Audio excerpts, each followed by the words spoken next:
Olá, minha gente, tudo bom? Olha só, hoje, né, como a gente combinou, para a gente fechar esse ano, não o ano letivo, mas o ano de 2020, a gente vai fazer a prova do SSA. É a prova do ano passado, do SSA 1, beleza? Então eu espero que vocês estejam vendo tranquilo. Não tá tão bom, né? Assim, não tá. O layout não tá tão bom, mas eu acredito que dá pra gente ver direitinho. Beleza? Vamos lá. Agora acho que ficou melhor. Então vamos responder as 10 questões do SSA 1 de 2020. Beleza? Vamos lá. É o segundo dia de prova, que vem a prova de história. Aí são 10 questões, estilo ABCD. ABCDE. Vamos lá. Para o historiador François Hartog, sem conceitos não se vê nada no sentido próprio e se faz narrativa histórica. O trabalho do historiador é justamente encontrar a especificidade de seu terreno de estudo, isto é, o que é geral e particular ao mesmo tempo, tornar o indivíduo inteligível. Aí tem a referência de onde foi tirado o texto, né? E tem dizendo o seguinte, né, sobre esse historiador, François Hartog. Com base nessa leitura, é correto afirmar o quê? Qual a tarefa do historiador? Uma questão, gente, de teoria da história. Não está perguntando qual a escola teórica dele, a escola histórica dele. Não tá fazendo uma questão...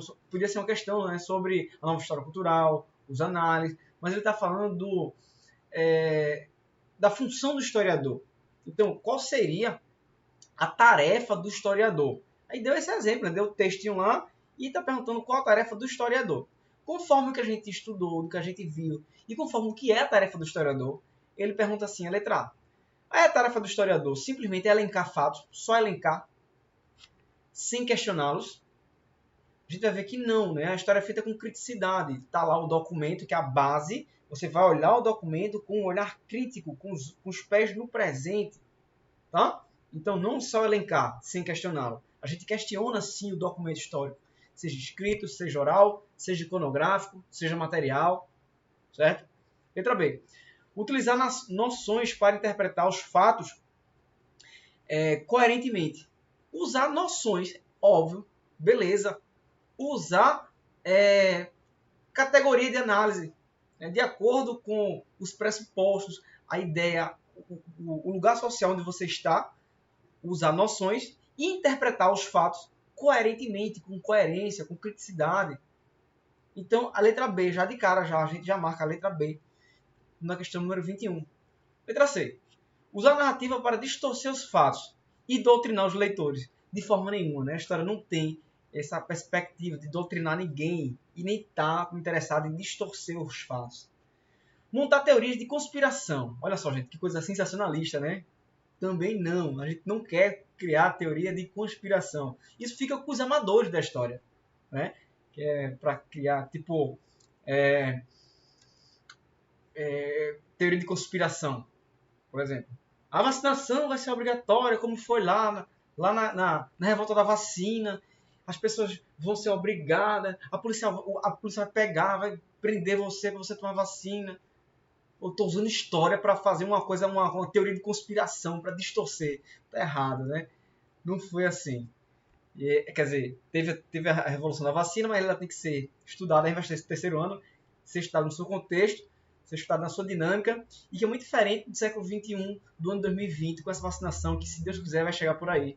Porque é ciência, porque é imunização, porque a gente tem que ser menos ideologia e mais ciência. Letra E.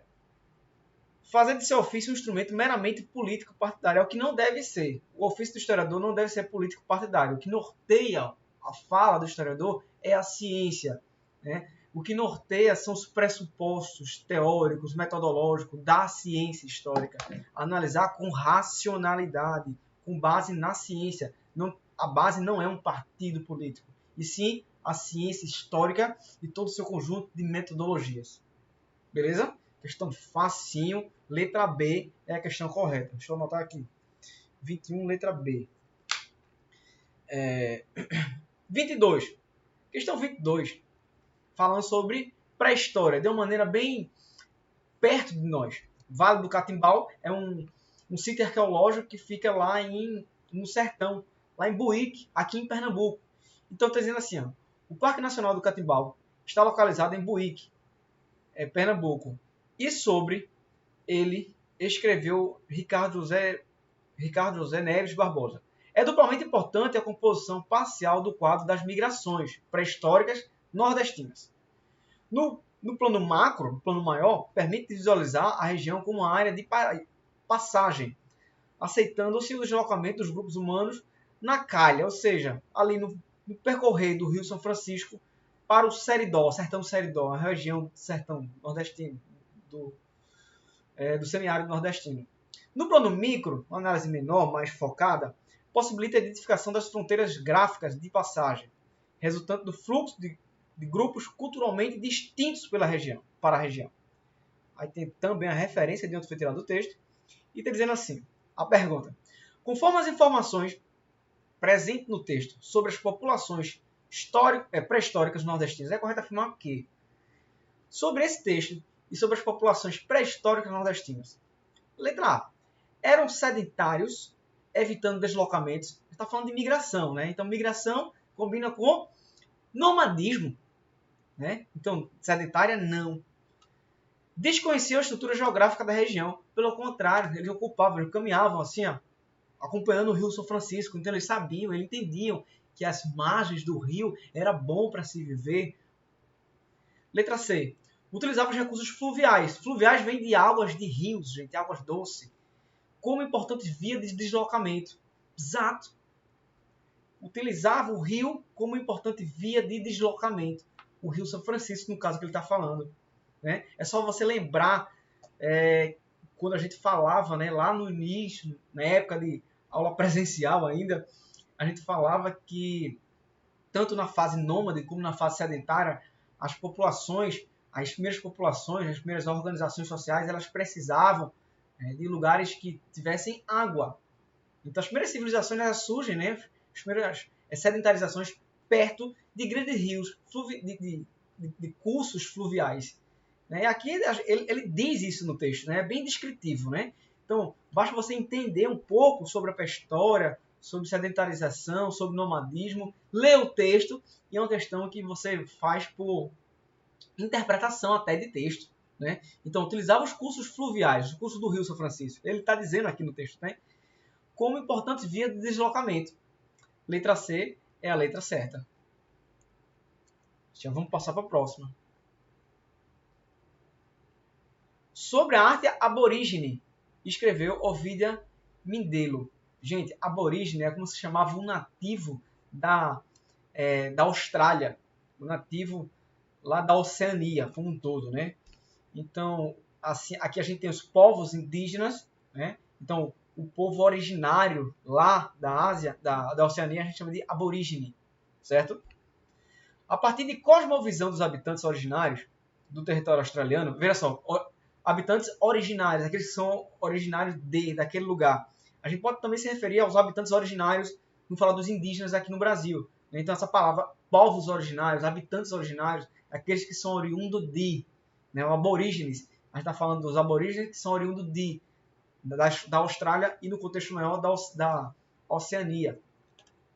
Então, a partir da cosmovisão de seus habitantes originários do território australiano, uma pintura sozinha pode garantir o futuro de um povo inteiro, trazendo pistas em perspectiva área, por exemplo, sobre a localização de fontes secretas de água, dado precioso para quem vive em regiões desérticas, como são os nativos daquele país. Em outras palavras, o verbete sonho possui aqui uma semântica peculiar, única, quando materializada entre tintas e telas. Ele está falando de pinturas, né, que são deixadas por esses povos originários. As pinturas aborígenas australianas são uma das mais importantes manifestações da arte pré-histórica. Pinturas rupestres, que são representações simbólicas de arte, de convívio, de um determinado povo. A essa arte, quais elementos, em termos gerais, não, ele quer a falsa, não deve ser vinculado. Aspectos míticos e religiosos, será que tinha simbólicos, assim, que tinha, né, simbolismo mítico e religioso naquelas pinturas? tinham, né? Tanto manifestações religiosas como coisas míticas, né? A partir de uma mitologia, de uma crença no abstrato que se encontrou em diversas cavernas, tanto na Austrália, mas de uma forma geral no mundo pré-histórico. Reflexo do complexo ideológico, sim ou não?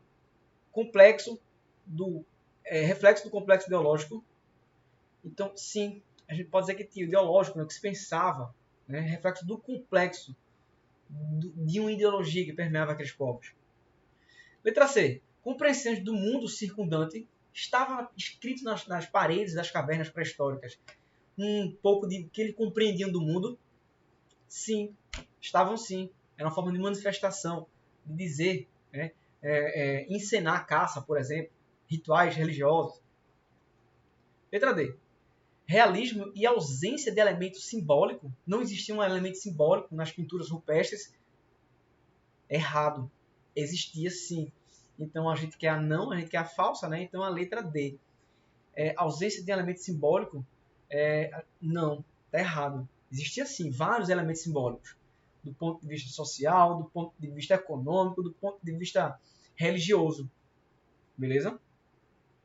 Então, a letra, deixa eu anotar aqui, 23, letra D. 23, letra D. Vamos para o 24. Estou sendo rápido, tá? Mas vocês dão um intervalo aqui. Olha só, o 24 é bem interessante. E fala sobre o mito da caverna. Vamos lá. Leia os quadrinhos abaixo. Aí tá aqui uma encenação, uma tirinha. Né? A OPE gosta de trabalhar com tirinha. 2019 teve uma sobre teoria da evolução, da criação. Assim. 3 homens pré-históricos, né? Assim, conversando.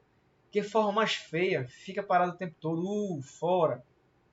Ei, moço, pode me dizer o que vocês estão fazendo? Que pergunta mais boba. Como se existisse outra coisa para se fazer. Estamos contemplando a vida. E a vida para eles seria essa aqui, dentro da caverna. É a projeção de uma vida real, na verdade. Que vida? Só tem uma parede aí. Você está atrapalhando. Lá vem outra. Bravo, lindo. Ora, isso é só uma sombra. Vocês deviam admirar o dono dela. Você é que está enganado. A vida está ali. Gente, isso é uma parte de um tratado de um grego. Né? Está perguntando aqui, né? Qual a importância do filósofo da antiguidade refere-se aos quadrinhos. Fala sobre o mito da caverna, em que os homens eles precisam se libertar para enxergar a verdadeira vida e não ficar preso a uma caverna e ver só as imagens do real. Isso é uma ideia do filósofo grego chamado Platão. Isso vocês já estudaram. Pessoal, isso é uma questão de filosofia, isso pode ser uma questão de filosofia, né? Então, Platão tinha um mito da caverna, né? Então é importante você sair e ver a realidade. Então, como é que você vai ver essa realidade, né? Tomando consciência, então a razão. E aí Platão traz essa alegoria, essa história, e a questão trabalha sobre isso e pede para a gente linkar a qual o mito da caverna, qual filósofo da antiguidade se refere. Ao filósofo Platão, letra A. 24, letra A. Vamos lá. 25. Olha só, deixa eu baixar um pouquinho. O discurso de Heródoto aborda a relação envolvendo gregos e não gregos. Se liga, né? Heródoto, o pai da história. O primeiro grego a construir uma narrativa histórica. Trazendo para o primeiro plano os grupos étnicos considerados bárbaros por não usarem a língua grega como meio de comunicação. Entretanto, não deixa transparecer a conotação negativa de preconceitos étnicos devido à diferença da cor da pele. Então é aquela coisa que se criou, né, na Grécia, se cria na Grécia e se efetiva também e se prolonga em Roma. Então, quem era a civilização? Os gregos. Quem estava fora da civilização? Tudo aquele que não estivesse no mundo grego era considerado bárbaros, os não gregos. E os romanos assimilam isso, né? O que está dentro do Império Romano, o que está dentro do mundo romano, seria a civilização certa, correta. Então, o que está fora seriam os povos bárbaros, incivilizados. E aqui ele bota assim, né? Não deixando, o autor diz isso, né? não deixa de transparecer a conotação negativa de preconceitos étnicos. É um preconceito étnico, gente. Se não é grego, é bárbaro. Se não é grego, é incivilizado. Conforme o texto acima, é correto afirmar que os gregos respeitavam os africanos como seres humanos? Não. Os africanos eram os não gregos, né? Aqueles que eram bárbaros, incivilizados. Desconheciam, e dentro desse discurso, né, tem um preconceito muito grande, inclusive preconceito étnico, tá? Cultural, étnico, né, em relação aos não gregos. Desconheciam qualquer tipo de preconceito étnico. Não, desconheciam não, eles tinham preconceito étnico. Aqueles que não fossem do mundo grego eram considerados bárbaros. Pertenciam à humanidade inteira como uma única família. Percebiam, né, a humanidade inteira como uma única família. Não, era separado. Os não gregos eram incivilizados, eram tidos como os gregos como incivilizados. Reputavam os africanos como intrinsecamente inferiores. Opa, vamos ver lá. E a letra E. Consideravam bárbaros aqueles que não falavam a língua grega. Aí a dúvida podia ficar, né, entre a D e a E. Só que não existia essa coisa do negro, do africano, como intrinsecamente inferior. Né? Inferiores eram os que não habitavam o mundo grego. Então a letra D está errada e a letra E que está certa. Consideravam bárbaros aqueles que não falavam a língua grega, que não viviam o mundo grego. Beleza? Essa questão podia ficar em dúvida entre a D e a E, mas por uma conta. Se dissesse assim, reputavam os povos não gregos como intrinsecamente inferiores, aí tá certo. Mas ele fala só do africano. Não era só o africano como eles se consideravam inferiores. Era todo mundo não grego que fosse não grego. Beleza? Essa é bem legal. 26. Deixa eu diminuir aqui. 26. Tem aqui um desenho, lê a imagem e o texto a seguir. Estou lendo a imagem, né? Um soldado romano com sua família e ele é de cor. Ele é negro, o soldado romano. Vamos lá.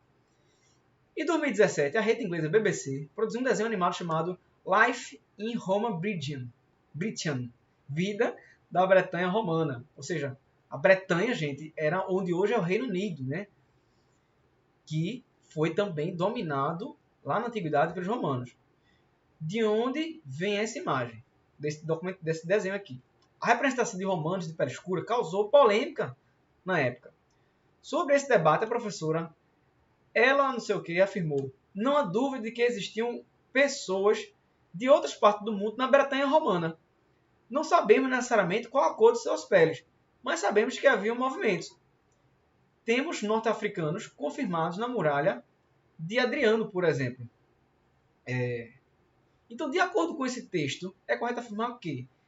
O que o texto está querendo dizer é que dentro do Império Romano, os soldados romanos tinham um conjunto de pessoas etnicamente diferentes.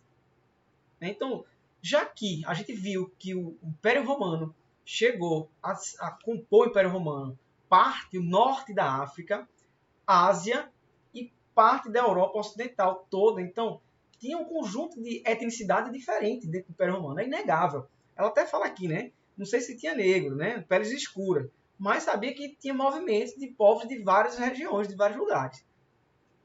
E por que não um soldado negro, né? Muito possivelmente existisse. De acordo com esse texto, é correto afirmar o quê?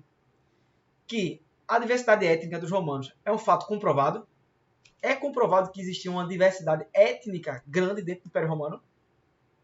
Sim. Né?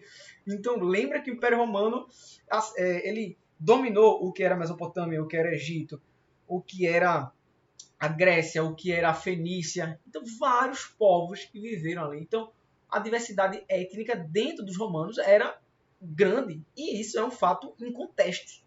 Então, de cara, eu já boto o 26, né? Essa questão do 26. 26, letra A. Beleza? Se tiver alguma dúvida depois, me fala, tá? Professor, por que não foi a letra D? Para o vídeo ficar tão longo. Outra imagem e texto. O SSA gosta muito de trabalhar com imagem e texto. Essa aqui é a imagem, né, que vai dar o suporte para a gente fazer a questão número 27. Observe a imagem a seguir. Tem uma imagem aqui, vamos ler a imagem, né?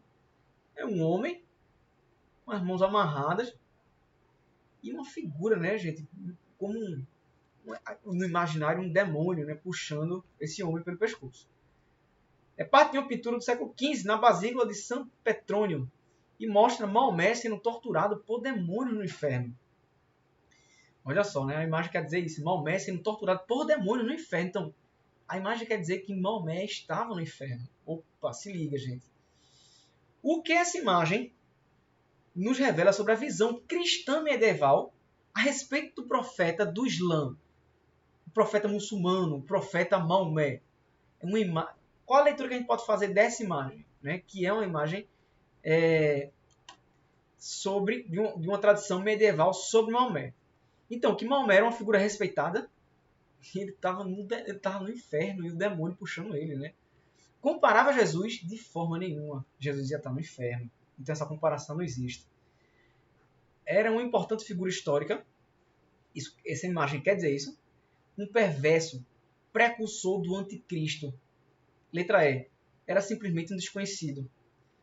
Então, a questão que mais se chega perto aqui do que quer dizer essa imagem, que é um pensamento medieval, tá, gente?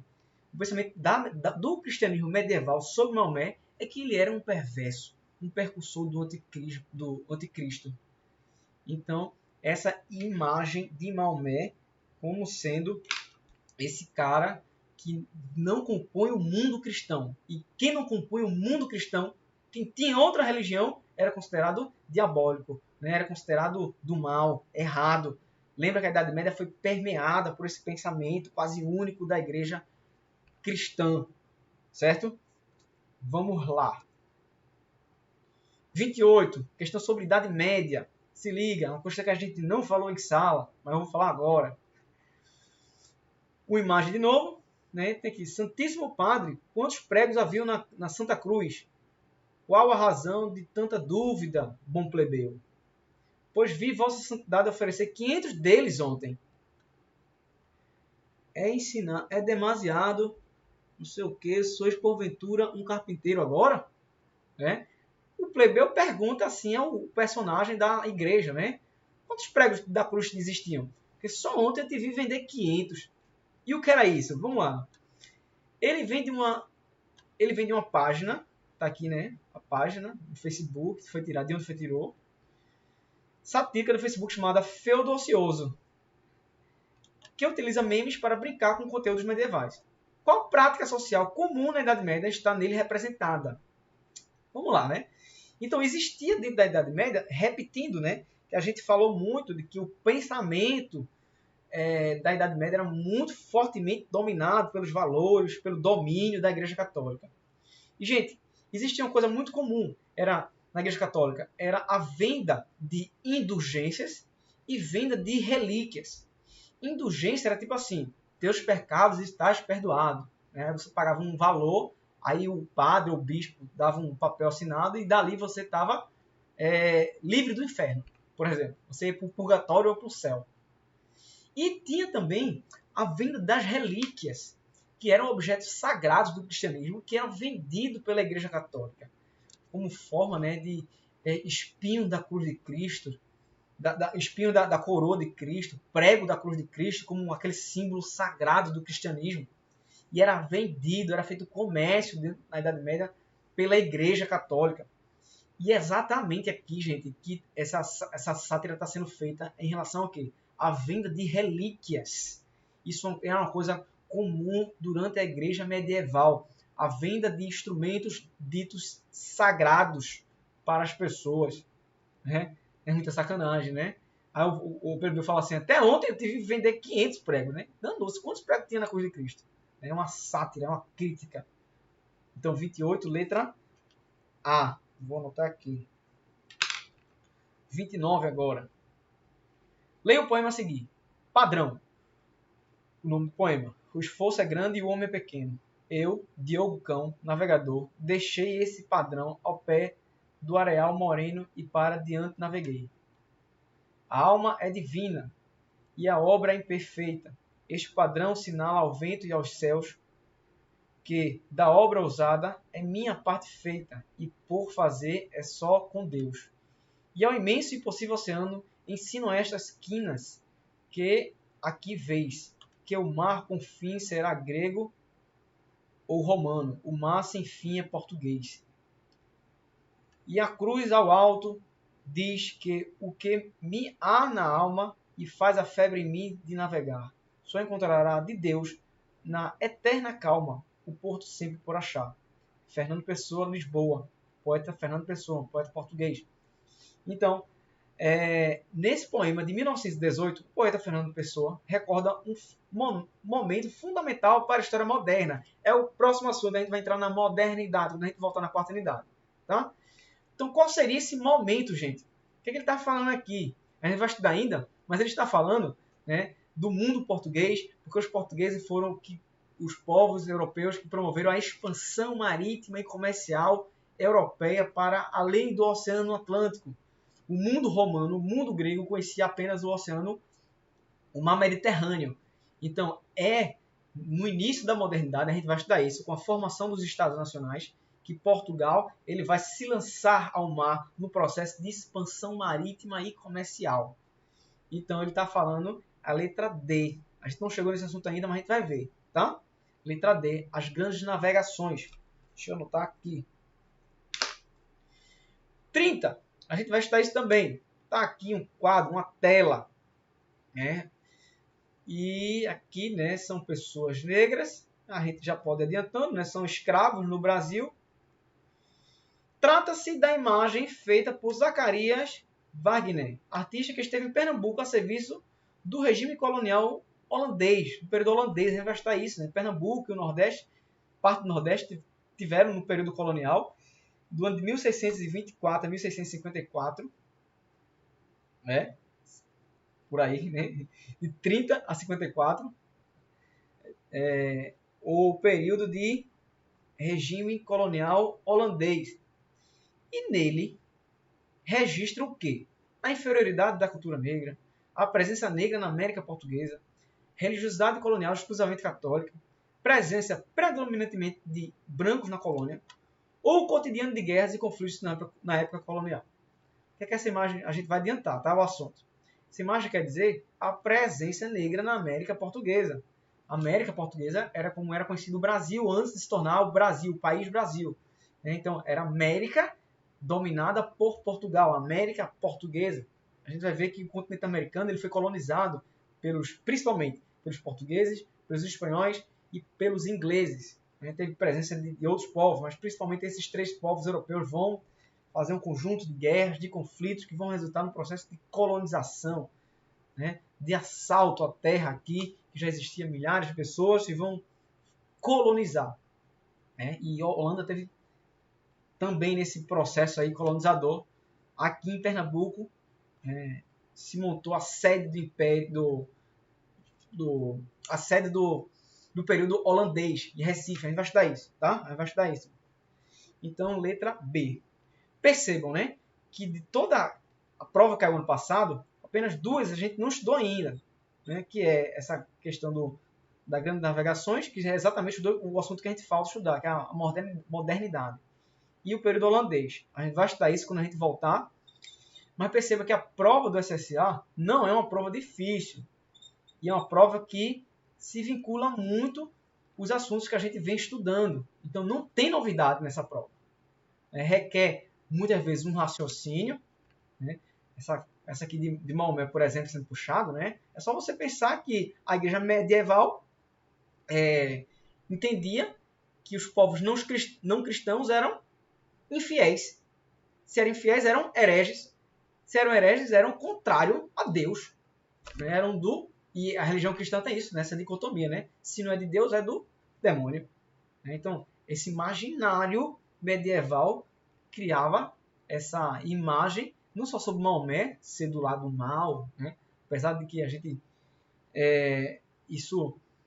a gente tem que entender e perceber que isso é uma coisa construída na Idade Média, porque o aparelhamento ideológico da igreja era total.